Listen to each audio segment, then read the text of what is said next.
Hi, guys. Today I am super excited to have Jess on the podcast. I've known Jess for a couple years now, and it's been really interesting just to see how your business has grown and evolved over the years. And we're going to kind of get into it. But before we start, Jess, can you introduce yourself to the podcast audience? Yeah, thank you so much, Manali. This is so special because, like you said, we've been in each other's worlds for a long time. So I'm excited to be able to. I feel like we've had chats in different places, but now other people get to listen in on it, which is really nice. So if we haven't met before, I am Jess Jordana. I am a copywriter and a brand messaging strategist, and I'm also the founder of the Promptlets. But all of that is just a fancy way of saying that I help business owners turn their passion into words that people actually get, because I think a lot of us business owners sign up for the business because we want to do the thing that we're selling, but then we don't think about selling the thing. And so that becomes a sticking point for a lot of people in terms of being able to tell people what they do, how they can get it, and even just putting their personality into words on a page is harder than you would think. So that's what I help people with. And I've been doing that for a little over 4 years now, which is crazy to say. And I also just personally live in northern New Mexico with my husband and my little 16-month-old and our dog named Joey Tribbiani. And we enjoy lots of outdoor things as long as there's no bugs, and drinking coffee and reading and all of that good stuff. So that's me in a nutshell.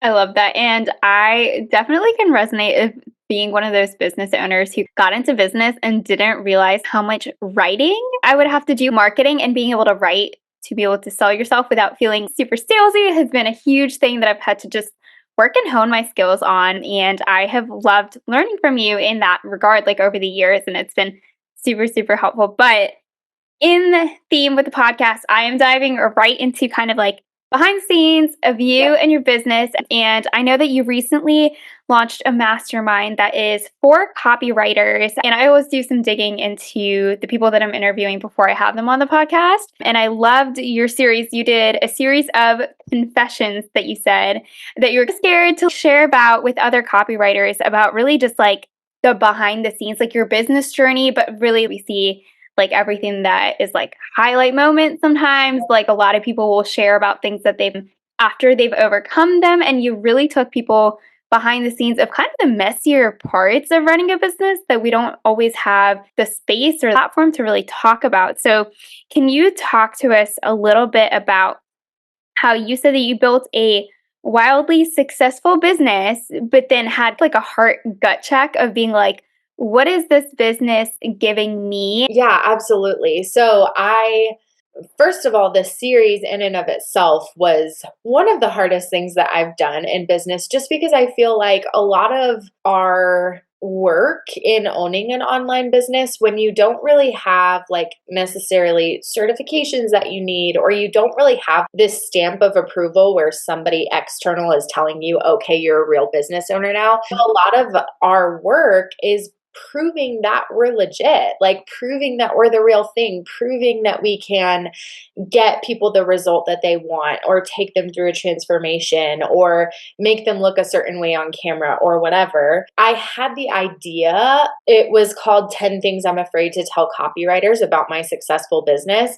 And I had that idea because I was like, what if I just told everybody everything that I was afraid to tell them? And I like said that. And then I was like, oh crap, I'm going to have to do that, because it just felt like such it was a refreshing take on business, because we do see the highlight reel. I feel like even when somebody is being vulnerable, something that maybe we can chat about a little bit. But I think the biggest thing that I realized when it was a few months after I had my daughter last year, I was talking with my coach and we were trying to make a decision on something. And she said, Jess, what do you want from this thing? And I think it was specifically talking about, should I take on X amount of more clients, or should I switch to this client model or whatever? And she asked me, what do you want from it? What do you want from the extra money that would give? What do you want from the more clients that would have you in their businesses or whatever? And I'm like, but don't I just want that thing? Like, don't I just want the more clients or the more money or whatever? And that was just like the most mind blowing thing, because I think I just started my business to start a business because it sounded fun and it sounded different and it sounded challenging. And that is what I typically go after. But I didn't think about, like, oh, if I get more clients, is that going to help me go on another vacation? Or is that going to help me not feel as crazy when I want to purchase a capsule wardrobe for Parker or whatever? And I just hadn't really ever looked at business that way. And maybe I'm the only one, but I think that from the response that I got from this series, a lot of us get wrapped up in that, like, building the business just to build the business kind of thing. I think Mhm. that can be a really hard thing to come back from, which I have been unraveling for the past like year and a half ish.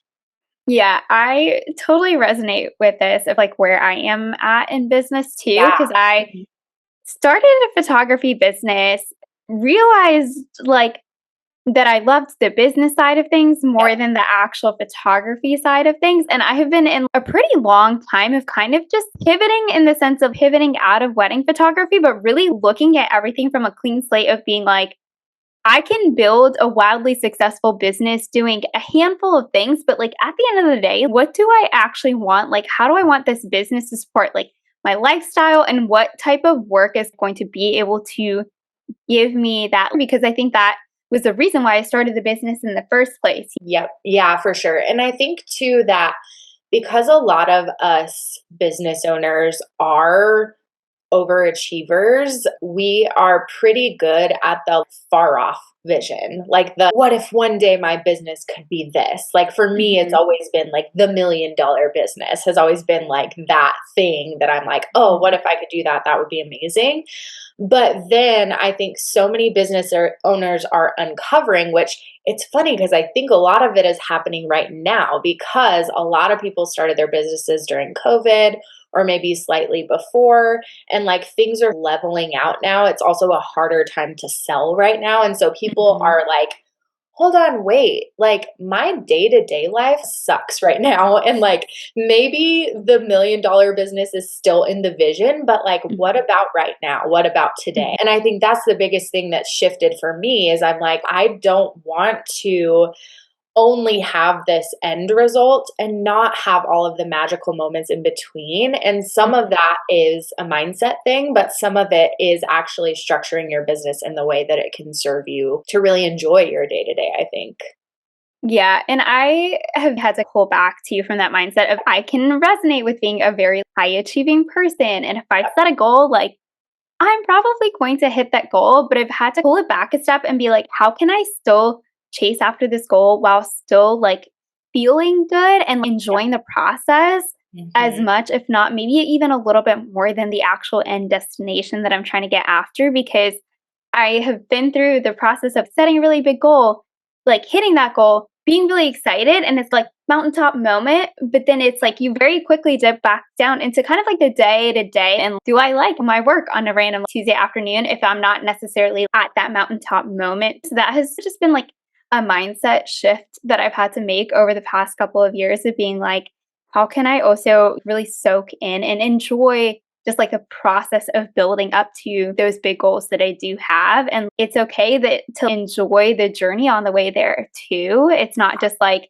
we're gonna hustle and grind just to get this like penultimate thing that we're like dreaming of. It doesn't feel as gratifying as like when you're enjoying the actual like journey, even if it takes a little bit longer. I think for me, it's like a huge thing is, oh, I want to accomplish this in like X amount of time. And so I'm very much so blinders on like nose to the grindstone, can churn things out, but then it's like on the other side of it, it's I usually go through a phase of burning out and being like, "Oh, I need to like ease off the pedals and take a long time to recuperate before I feel like I can do that again." So it's kind of like a balancing game of we don't have to be all out sprinting all the time towards each one of our goals. If you can just allow yourself to work at it, still make progress on it like day to day, but feel good as you're doing it. That has been just how I've been trying to approach like business goals in general.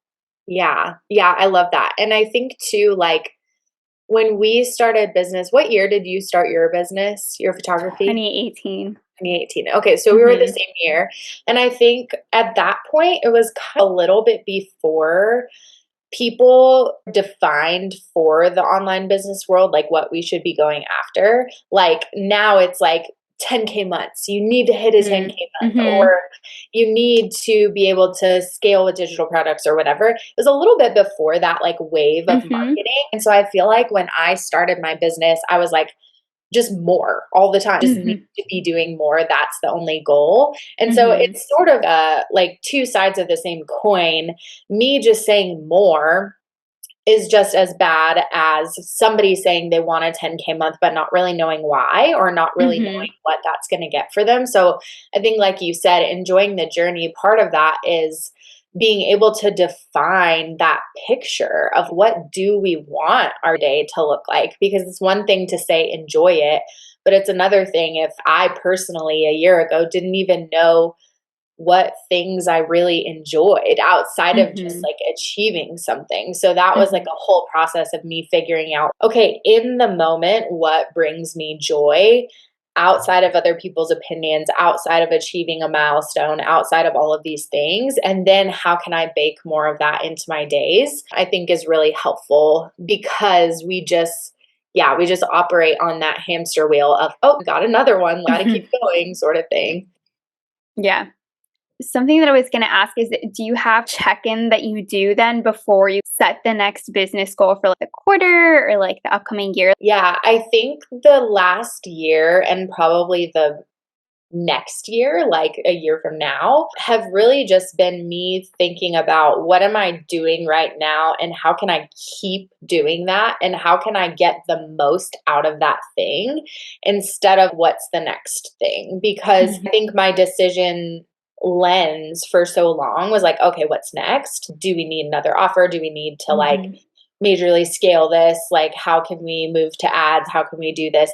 But I think the strongest businesses and the high earning businesses that I look up to and really admire are the ones who have been able to scale with very little. So I think that's something that I want to replicate, but that takes a lot of recalibrating because it's so easy to be like, oh my gosh, somebody in my DMs today asked me for a template for responding to an inquiry for a podcast or something. I'm like, I could create a promptlet out of that. And then I like Mm. add it to my list and I'm like, oh, that Mhm. would be amazing. But those things they really start to fracture your earning from like a time standpoint because it takes a lot Mhm. of time to create small things like that. Even if you're just creating a new service offer or something, to fracture your brain, it's going to fracture your processes, all of that kind of stuff. Versus if you have one thing that you're doing, or maybe even two really core things that you're doing, and then you just work that until it Mhm. absolutely grows to something amazing, then you can feel so much less pressure when you add on those other things because it's not, oh, this is the thing that needs to blow my business up. This thing is cool and I'm excited about it and it would be nice, but it's not like what everything is hinging on. So I see a lot of people do that, copywriters specifically, when it comes to, oh, okay, I have 2 to 3 clients, but I had one person say that it was too expensive, they couldn't afford it, so I need to make a digital product. I need Mm. to do that in order to scale. But really, what you need to do is scale your client getting and client serving process as much as you possibly can and stay as laser focused on those people as you can. And you're not meant to serve everybody. Some people can't afford your services. So I think as business owners, we see all of these opportunities and then we think, oh, if there's opportunity, then I need to go after it. And then Mhm. that just starts you down a path of just being so scattered and really hurting your efforts where it was working in other ways. Yeah, I definitely can resonate with that. I remember, I think back in 2019, I had a coach who strongly recommended before you add on anything new, especially if it's like passive income or even like a secondary offer that is maybe like to a slightly different audience, make sure that your bread and butter, so to speak, like your signature service is at as high caliber as possible and is the thing that is still like earning you the basis of your income so you're not relying on this secondary offer to bring in income like off the bat. And she did mention like make sure that you have streamlined it as much as possible so that you actually do have the space to Mhm. work on that secondary offer without sacrificing like your client experience and like your ability to serve the current clients that you do have. And so I remember at the time it was very much so like, I just want to like, get after like the next thing, but it was very much so like a gut check of, okay, is my photography like at the just like caliber and like strength that I want it to be at? Is it almost in a sense like running on autopilot in the sense of I'm not having to do a lot of heavy lifting marketing this service anymore? It's like inquiries are rolling in. And so I have the energy and have the time and space to like divert to creating anything new. So that was definitely like a good gut check for me. And it really did just like show me where I could still improve things on the photography side to make sure that I was set up to be able to do something that was a little bit different as well. So I at the time was like, but now, like years later, I definitely like appreciate that piece of advice. Yeah, for sure. And I think it's important to know, like in terms of the highlight reel that we were talking about, we get really distracted or we compare ourselves to other people who are doing new things all the time, and it makes it feel Mhm. like, oh, we should be doing something new, but we're only seeing the new things. Like, you just don't see the people who are doing the same things over and Mhm. over again, and you don't notice it quite as much. And so I think Mhm. like it's easy to think, oh, everybody's doing all of these different offers. Everybody has a perfect like ascension model for their offer suite or whatever, but that's not necessarily true. Those may just be the loudest people or the people who have to post as much as they can because they have so much to post about. And so I think that's important to gut check too, is like, what are you comparing yourself to?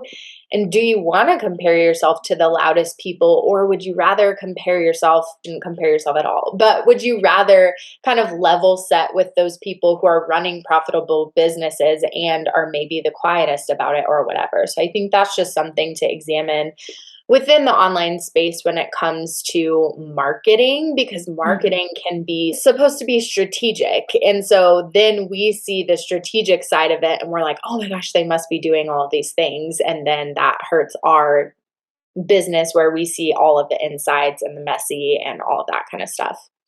Yeah, that kind of reminds me of something that you talked about within the series that I wanted to ask you about. A really big point that you brought up was encouraging the copywriters that you were talking to own their own business wins along the way instead of always comparing themselves to anyone who's either at the same level or like where they're going or trying to go. So, do you have any encouragement just for people who are listening into the podcast of like owning your wins, like celebrating those wins as you go, and how to keep your eyes on your own journey and not compare timelines with other business owners too?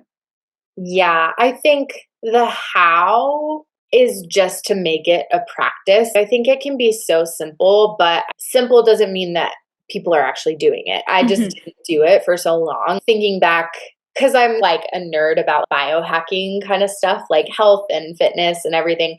And everybody's, you need a gratitude journal. Of course, that's going to 10x your life or whatever. So I've forever had a gratitude journal, but I was never really very good at noticing the wins and like Mhm. acknowledging things that happened. So I'd be like, I'm thankful for my coffee. I'm thankful for my husband, like very surface Mhm. level things. But even if I got a client that day, like I wouldn't write that down because it wasn't yet enough or it wasn't yet reaching this big milestone or something. And I did that to myself since the very beginning of my business because I compared myself to other copywriters who were working with these like online business famous people, and I would Mhm. always tell myself, "Okay, I got 3 clients in my first week of business, but I didn't get Amy Porterfield," or Mhm. something totally ridiculous like that, but it that was what was going through my brain, so I didn't allow myself to really celebrate that. I mean, that's amazing to get clients even within the first month of your business. I just want everybody to think, if you're listening, do you know how freaking amazing you are? And maybe you need somebody else to tell you a couple of things. Mhm. But I think just the process of kind of noticing, like most of the people here make money with their brains. We make money with our creativity. Photographers make money with their eyes and their ability to bend light to make people look like celebrities. And so I just think that online business owners are incredible, and we need to note how incredible we are at every step of the way. So whether that is I earned $20,000 in my first year of business, or maybe in your first 6 months of business, maybe you got a client during your third month of marketing or something. Write that down as a celebration, because there are tens of, probably hundreds of business owners who have not reached even that milestone. And so I think we don't hear about that, but we just downplay our successes because it doesn't sound like the louder successes. Yeah, I started a practice, I don't remember when, of like writing down things that were good wins, Yeah. even if they weren't like the like biggest win of the year. It's something that I have to like remind myself of though, even like to this day, because I like will forget to do it. So now I just put it into like my end of the week kind of thing to do, because even if I get to the end of the month, I have forgotten some of those wins because I'm just like in the day to day of, oh, what happened 3 days ago versus, oh, I remember that I like booked a client that I was really excited about a couple weeks ago, or made 3 course sales or things like that. I think it's so easy to just be so in the day to day that sometimes you forget to zoom out and be like, oh, wow, like I did accomplish really big things this month or like this quarter. And I think that just getting in that habit of celebrating your wins is so helpful and almost like builds up your resiliency too a little bit for when you are in a month where things just aren't going as you would have hoped. It's okay, you can zoom back out. This is just 1 month in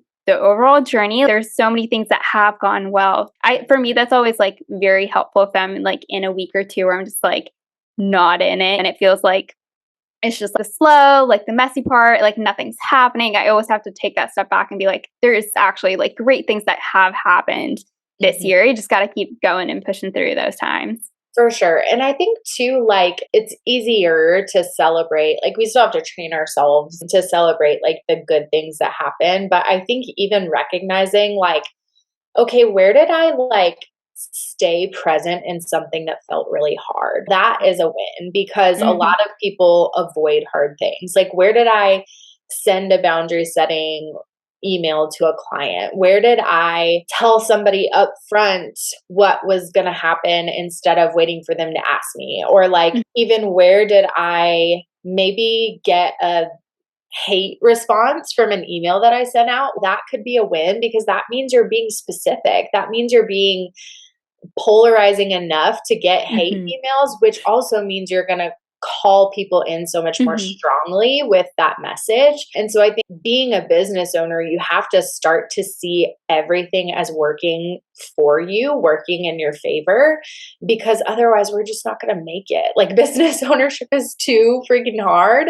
Yeah. And I think that it's always hard while it's also exciting. And so that's sometimes why it's hard to celebrate, because maybe you got a sale of your course or even 3 course sales, but then you also had to have that hard conversation with the client. And so then you're like, well, I can't celebrate like with this going on, but we have to learn to do that. Otherwise it's just gonna beat us down too much, I think. So kind of along those lines, do you have any advice for people out there who are maybe navigating a rough time in their business or even in their personal life and still being able to like show up consistently online and navigating that fine line of what do I share about like the hard and maybe messier parts of business and life, like with people online versus what do I keep to myself? Yeah, so I think there's definitely a fine line. And I think there are a lot of people who use their platforms to help people feel seen.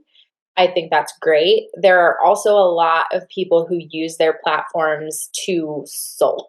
And I think that those are 2 different things. And I think that's the fine line that we have to toe, is figuring out, is this going to help somebody feel seen in a way that helps them move forward, or is this going to be a thing that perpetuates sulking? And I think that's my litmus test. There are probably a zillion other messy business owner things that I could have shared, but it would just be complaining. And so I tried to, One, my audience was copywriters. And I think that's really important because what I wanted to show other copywriters is like, hey, maybe you see this on the surface, but here's what's really going on inside of my business. And here's how I had to solve some problems to make success a reality. And that was Mhm. really tied to how I'm going to help them do that as well. So I think it's really important when you are going the vulnerability route that you can somehow tie it to your message,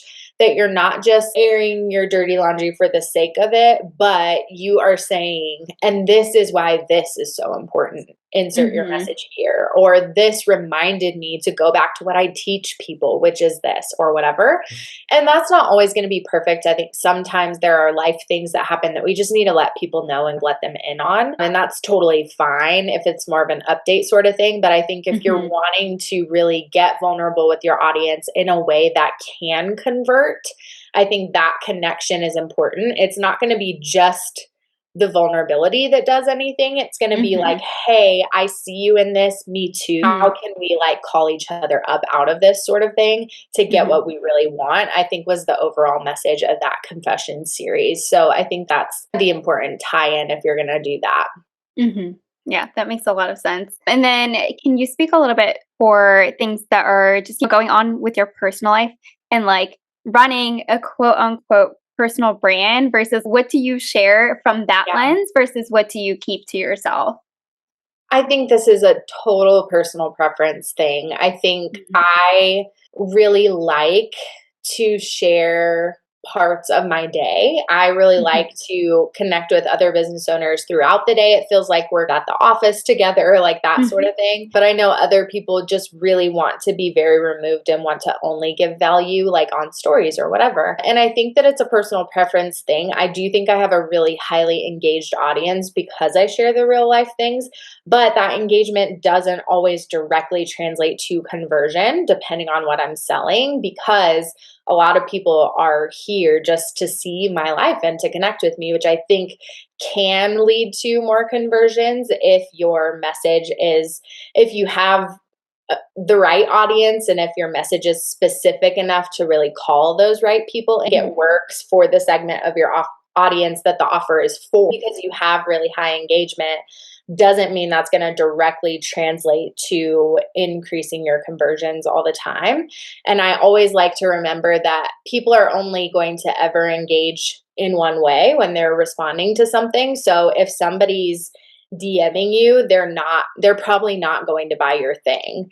If somebody is commenting or like liking a post that's like a sales post, that probably means they didn't go buy the thing. So if all things created equal, the type of engagement I would rather have is to make a sale than my engagement on my actual social media posts and stories and all of that may be lower during a sales period, because if my Mhm. marketing is good, then people are going to buy the thing instead of messaging me about it. I think that's important to remember there. But I just think it's like, how do you like to run your business? What do you like about social media? If you Mhm. absolutely hate it, there may be a way for you to do without it, or to do it in Mhm. a different way so that you don't have to show all of your life and all of that kind of stuff. And I definitely don't show as much as a lot of people, but I check in during the day and let people know what I'm doing and all of that kind of stuff just because I enjoy it. Mhm. Yeah, it's always interesting to hear everyone's like different response to this question because it is so personal at the end of the day. But it's always something that I just am curious as to how everyone approaches it. And that's really interesting because I had never thought about the fact that if you are running a launch, like if somebody is liking your post, maybe that doesn't mean that they're going and buying. And just from a personal standpoint, it's always interesting. I've had to remove myself from like, and I've had to do this with photography in general. I was really good when I started of being like, okay, this post got 100 likes, great. That doesn't necessarily mean anything about the content. Yes, obviously, look at your analytics. If certain things are performing well, stick with that. But it's been a really good gut check again, just even going through launches to be like, separate myself. Is that the actual like metric that I need to be looking at? Like, probably not. And so it was interesting to hear you say that because I haven't heard anyone like mention that necessarily about launching specifically. Yeah, and I think that a lot of people teach look at your analytics, figure out what's working, then put up a quote post with a video behind it and it'll go viral kind of thing, which great. But that's a Hmm. growth tactic, it's not a Hmm. conversion tactic. So if you don't have any conversion tactics locked in, those vanity metrics can tell you, oh, I'm doing a good job, but then it's not translating to any sales. And that can be a really difficult place to be in. So, again, with the theme of just the podcast overall and the message of the podcast overall, a signature question that I try to ask as many guests as possible. How have you battled perfection within your own business, and what have you learned from the last 4 years of seeing how perfection has maybe helped or has held you back in different parts of your business? Yeah, I would say I'm not your typical perfectionist. Like, I don't typically struggle to like put something out into the world. Like, I don't over edit things. I don't like, I'm very much, okay, let's run with this sort of person. With that Mm-hmm. said, I do have a really high standard for excellence, but I think like my perfectionism has come into play more so in trying to manage people's perception of me over the years. And I think that gets tricky with our conversations about building a brand and like building a personal brand, because what a personal brand means is like managing people's perception of you. It's like picking and choosing pieces of you to share with the world. But I think with that, like, it makes it feel like if anybody's perception of you isn't perfect, then everything is wrong or you need to change something or whatever. And the reality is, we just can't control people. And as our businesses grow, we can only put out what feels authentic, aligned, good for our audience and people.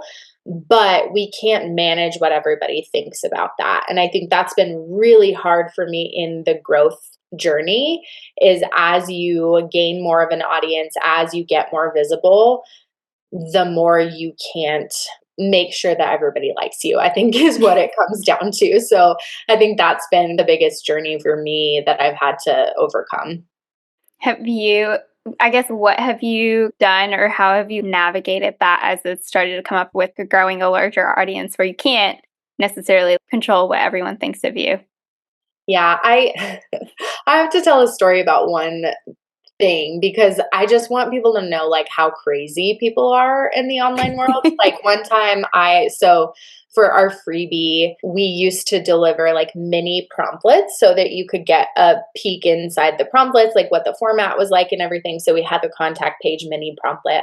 The promptlets are delivered in like Google Doc form, but one free subscriber was very upset that it wasn't delivered in a PDF. And she literally wrote me this email, like on the video. I'm like, it was a long email. And she wrote paragraphs about how she was going to ruin me. Like, she was going to ruin Oh my my life gosh. because I was forcing her to get a free Google account and like just all of this stuff. And I had to just stop and think at that moment. Like, I cried from the email because it was really mean. And this was Mhm. probably like my second-ish year in business. But I had to just sit there for a second and be like, what in the world is going on in her life that she felt like she needed to rip somebody a new one for not sending in a PDF format. So I think that's been something I've just had to, in those moments, even with like upset clients or Mhm. upset people who want refunds or whatever, in that moment, I have to just read it, take a deep breath, and say, I'm still safe. Like, my body Mhm. is safe. My character is safe. My reputation is safe. Because I think in those moments, it feels like, oh my gosh, this is going to bring everything I worked for crashing down. And that's just not true. There are much fewer make or break things, and whether or not you quit. Like, the only thing that can make or break something is if you quit. And those Mhm. moments where you're like, oh my gosh, this is really bad, you just need to anchor yourself, and it's usually not that bad. So I think that's been one of the big shifts for me over time. Yeah, I mean, I've had a few of those moments, whether it was clients that were like, oh, I think that this should have been like different or done Right. differently, Yeah. or just people having an opinion about whatever you're saying online. And something that I always do is like, one, read it and then put it away. And I usually bring it to a friend who's a business owner who's like able to be like, okay, is there something that you can like take from this and like better? Or is this something that we just need to set aside? Like it's one person, it's okay. Everything that you're going to do is not going to be for everyone all the time. Mhm. And it definitely used to get to me a lot more, especially when I was first starting. And even with just inquiries of like people who I thought were going to book, but then didn't, I've had to be like, okay, this is not personal, and like step back Yeah, for sure. before responding and being like, is there any like part of this that I could learn from, could do better? Or is it more like authentic and in line to actually stick to what I have and make a conscious decision of the way that I did present this was like very intentional and done in a specific way for a reason. Like Yeah. that you like brought up that story because I think a lot of people can resonate with having something like that happen within their own business. Yeah, and I've gotten a really thick skin because I email 2 to 4 times a week. I email my Mhm. list, and I typically tell pretty personal stories. You just have Mhm. to know that, like, you're gonna call in your right people. Mhm. That means that you're gonna absolutely repel the wrong people, and that is what your marketing should do. That is Mhm. good marketing. If you have something that pleases everyone, it's not gonna get anybody's attention. It's not going to matter to Mhm. anybody. And so I think I would so much rather be on the side of getting funny disappointment emails than like not getting any response at all, because I think that just points to having a strong message, which I would totally advise my students and clients to do every single time. And I will say that, like, what you said at the beginning of this does not threaten my character, this does not threaten who I am. Like, you're obviously doing this with like good intentions, like with the Right. best of heart. So it's just being able to like filter out and be okay with being polarizing. That's something that I definitely struggle with. Like, It just can as be a hard, yeah. person, yeah, it's nice to be liked. And we're Mhm. taught to try to be liked in general. Yep. But I do agree that when it does come to your messaging, if you're not able to show people who you are calling in versus, oh, this person is not for me, then obviously you can strengthen and like refine your message a little bit more. Because what is the saying? It's like if you are speaking to everyone, you're speaking to no one, something Yeah, like that. exactly. Yeah, for sure. The last big question that I have for you, going behind the scenes again of just your life, your business. I know that you recently became a mama, not so recently anymore. It's been a Yeah. little while with Parker, but I know that you switched the way that you have structured your work schedule. So you are down to 16 hours. Is that right? Yep. What is that transition been like? How has that felt? And what are some of the lessons that you've kind of learned from like condensing your work week? Yeah, I think that was the biggest thing that helped me realize, okay, I grew this thing like just to be big, but I don't Mm, actually like all of these things. Because when I mm, came back to the business and I only had like my daughter's at childcare 3 days a week. So I only have 3 days a week, and I like to work out and I like to be able to take a lunch break and stuff like that. And so I just don't have mhm, like endless hours. So I just had to cut things. And I think the biggest thing that I cut was probably marketing things and like PR things at first. I had to cut a lot of those out and be really strategic and specific for probably like a year and a half. That started a little bit before I went on maternity leave, just because I mhm, had been on a lot of podcasts. I would say yes to every summit, say yes to every guest expert thing, all of that kind of stuff, because I'm like, there's no bad press, and like it can only be good things. But the reality is not all of those things led to more leads, not all of them led to more conversion. So I had to start getting a lot more strategic and specific about what would lead to that. And within my 16-hour work week this year, we did 3 launches at the beginning, like in the first 6 months of the year. We worked with 2 to 3 clients per month. We ran a membership, which is since changing form, but we ran a membership for the whole year. I email 2 to 4 times a week. I'm present on social media. So like it's possible to like quote unquote do all the things, but those things are very systematized. I lean very much so on my team, and I'm not doing it all. But my days are very packed, but I also have a lot of support. And I think that's really key to know too. If you are wanting to get a business off the ground by yourself, 16 hours a week is not a lot of time. It's definitely doable, but it goes back to that timeline comparison thing. It may just take longer because you don't have as much time to compound interest to your actions and everything. So I think that's important to know, that I had built things to a certain point before I switched. And I burned everything down whenever I did that. So it was a lot of starting over and regaining momentum. But at the same time, I had a lot of relationships to capitalize on. I had a lot of audience to capitalize on, all of that kind of stuff. I've really enjoyed it because I've actually gotten to the point where in my days, I'm like, oh, okay, I don't have anything else to do or whatever. But I also really try to, and this may not work for some people, but I compartmentalize my weeks. So I have this currently is a promptlet week, because on promptlet weeks, I do podcasts, I tweak our funnel, I do things that are relevant to promptlet sales. And then I have a client week per month, and I do my VIP days and things like that during that week. And then I have a copywriter education week, and then I have a CLC week, which is our membership. So that has worked out well for me. It's not always cut and dry, but it helps me to just say, okay, this week my responsibility is clients. I don't need to worry about promptlets right now or doing PR or promoting or anything like that, because I'm focused on clients, and I will get to that whenever I get to it. I think some level of compartmentalizing is really healthy for people who have less hours to work or who want to work less hours, and especially for moms, because I think just in general, as moms, we always feel pulled in different directions. And so then if you can just say, okay, this box is my responsibility right now. When I exit the box, that's no longer my responsibility. So I think that's just really helped my brain.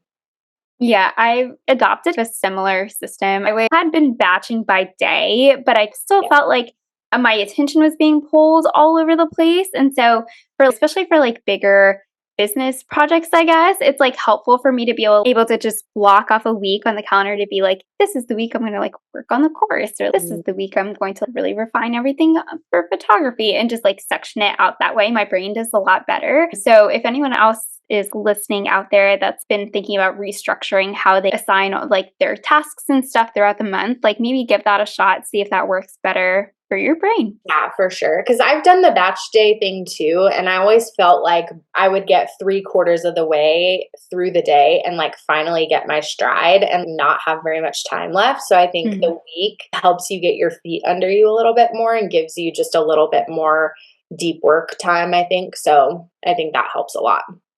Yeah. Jess, thank you so much for coming on the podcast. It has been so great. And I wanted to ask where people can follow along with you after the episode. Absolutely. So I am most present on Instagram at Jess Jordana, Jordana. And my website is jessicajordana.com. And that's where you can find all of my copywriting services. You can find the promptlet shop if you are wanting to write your own copy, but you have no idea where to start. That would be the place. And if you are looking for something to help you think about copy in a different way and start to think about copy and brand voice and messaging as a business owner, then we have a free video series that's called How My Students Went from Writer's Block to Booked Out Using These Copy Conversion Tricks. And so that is at jessicajordana.com/writersblock. And that's a really good free way to get started as well. And I will make sure that I have all of those linked in the show notes too, so people can just find those really easily. But I wanted to say thank you again for coming on the podcast. It was a blast. If you're loving this episode, I would love for you to swipe a page or two out of my free resources library. I have a free class all on the systems you need to quickly grow your photography business. I cover 3 key systems that you need in place to be able to grow your business and triple your wedding bookings and go full time in less than 1 year. I also have another freebie just for you. I am letting you swipe my booked wedding client questionnaire. Be sure to go to Manali Photography btb.com or see the show notes to grab either one of these two freebies. And I can't wait to see how it helps you grow your business.